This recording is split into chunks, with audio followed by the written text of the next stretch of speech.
Mastering your mind is one of the hardest things you can accomplish in life. On a daily basis, we're overwhelmed by all kinds of emotions and feelings. Self-doubt, racing thoughts, and fear all prevent us from reaching an inner place of peace. Luckily, we don't have to be stuck in a situation where our mind is controlling us. With gratitude, a concept called Mudita, and the ability to forgive yourself, you can control your mind. Hi friends, welcome back to the channel. If you're new here, my name is Cliff Weitzman. I'm the CEO of Speechify, and on this channel, we talk about my views about life philosophy, entrepreneurship, and how to live a good life. Over the course of building Speechify, there's been many times where my mind has played tricks on me. In the earlier days, this happened more frequently because there was so much uncertainty about how the app would grow and in what way I'd be able to impact people. I worked night and day, not only on the app, but also on myself. The first concept, gratitude. Happiness is something that is controlled by your mind more than anything else. It is your state. It is not a material fact. It is just how you feel. If you change how you intake the world around you, you can really control how you feel. And the number one way of doing this is gratitude. And the most effective way I've found is gratitude journaling. Whenever I don't feel thrivingly happy, I journal. And what I actually do is I'll rate my happiness level on a scale of 1 to 10, 3 times a day, in the morning, in the middle of the day, and in the evening. And I'll write what are the things that are making me happy and what are the things that are not. And what I'll do is in the morning and in the evening, I write down 3 things that I'm grateful for. And the impact on how I feel is tremendous. This is not only valuable for gratitude,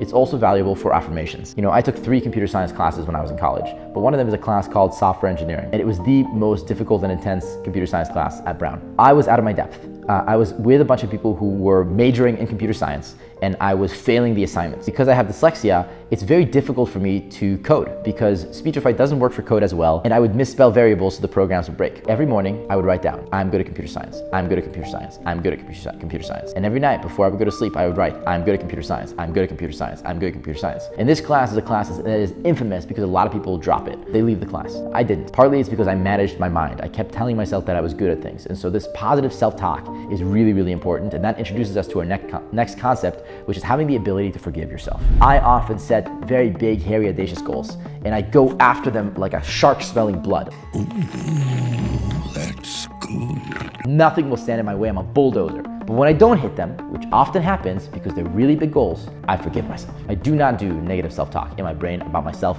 ever. And the reason is that I have overwritten it with positive self-talk. I tell myself good things about myself in the mirror.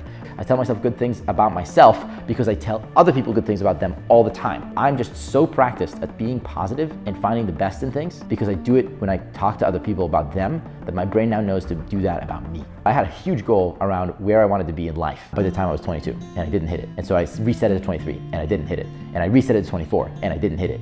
And I had this deep conversation with my dad, and I thought about it a lot. I wrote a lot of journaling around it and did a whole Google sheet about my life. And then I instantly forgave myself the same day. You know, the goal was set for when I turned 24, and on the day that I was 23 and 364 days, I was very sad. I did not want to turn 24 because I felt like I had not accomplished what I set out to do with my life. But on the day I turned 24, I forgave myself, felt amazing, reset my goals, and moved on. And the ability to forgive yourself allows you to be happy and still go hard at the same time. Cultivating that ability is super key. The third concept, which is the most important in my opinion, is Mudita. Mudita is a word in Tibetan. It is my favorite word, and it means to feel a joy for the thriving of others or for the well-being of others. And I really fell in love with this word around the time that I had the most difficult time in my experience building Speechify. Users weren't using the app enough, people were leaving the company, it was really, really tough. I was very tempted to go and work on another project. My brother was really successful at the time with the stuff that he was working on, and I felt weak, I felt vulnerable. I felt that if I could code better, I would make faster progress, and I felt that because I am dyslexic, I can't code as well as my brother.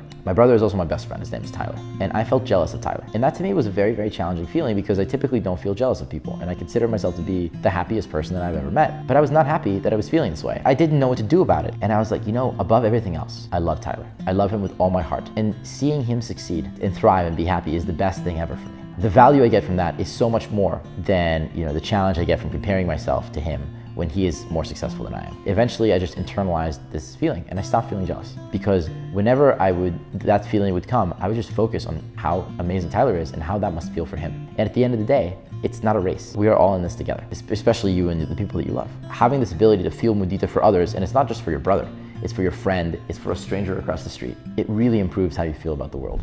So the common thread between gratitude, forgiveness of yourself, and Mudita is that they are tools in order to reshape how your brain thinks. And they take away the things that would rob me of my happiness the most and replace them with things that give me happiness. They are cognitive tool sets to make sure that your brain is healthy. It's like going for the gym, but for your emotional well-being. And the more you practice these things, it's like stretching, the better you get at them. And they'll become intuitive. Now that you know that they exist, there's no reason not to use them. All three of these things really help with self-doubt, especially the affirmations that we talked about. And the more gratitude you feel, you'll realize that there's someone out there who will give anything to be in your position, including you 5 years ago. Writing it out and thinking about it and bringing it to the front of your brain makes a huge impact. Mudita makes it so that you never compare yourself to other people and say, I want to be where they are. You go, I'm so happy for them. And then you go, if they can do it, I can do it too.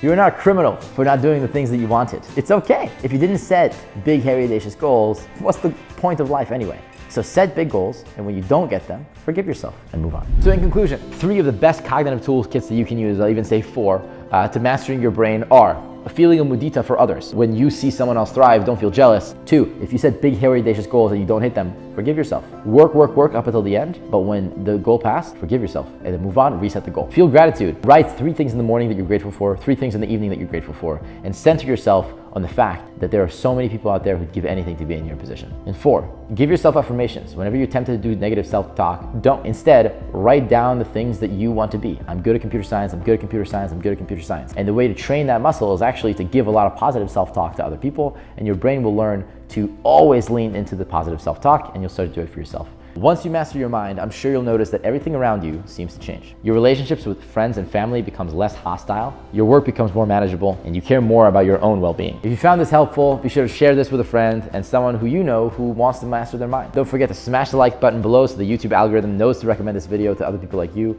Leave us a comment, check out some of the other videos on the website. Click below to get the Speechify iPhone app and iPad app, the Android app, the Chrome extension. And with that, happy listening.